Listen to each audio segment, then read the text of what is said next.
This is CTV News Channel. I'm Matt Scooby. Another escalation in the trade dispute between China and Canada today. This morning, China announcing a preliminary anti-dumping duty on Canadian canola imports. Starting Thursday, the provisional rate will be set at nearly 76%. It's a fresh escalation in a year-long trade dispute that began with the federal government imposing tariffs on Chinese EV imports last summer.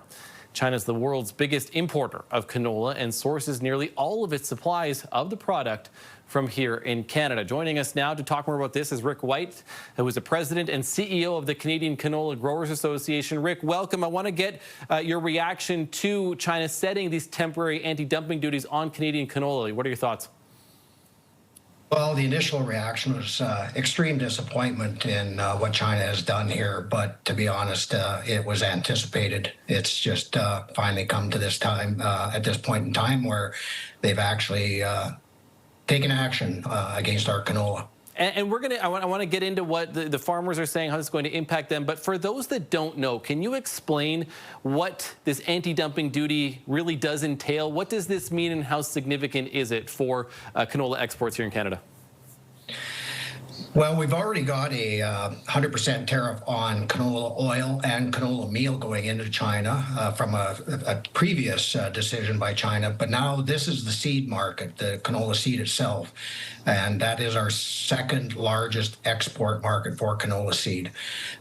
What it means is exports starting, Canadian exports to China on canola starting August 14th will face a provisionary duty of 75.8%.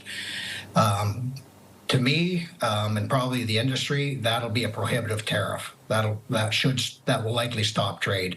We cannot absorb that kind of extra costs in selling canola to China. So farmers are caught right now with production out in the field and coming into the bins. They'll be harvesting soon.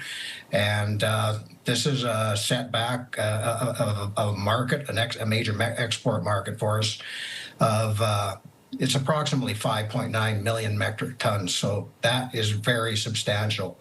And the quicker we get this resolved, the better. That is a lot. It's a lot for those that understand it, too. I want to ask you, too, Rick, you talk about trade actually stopping. You're expecting that to happen. But I know that even if you have expected this, farmers, like you said, caught in the middle of this. Have you spoken to them? What has been their reaction to this now finally going to be put in place later this week?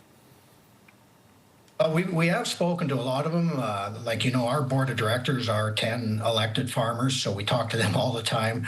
But farmers are quite, I would say, aware of the situation and aware of the risk, and it's a risk that they can't manage.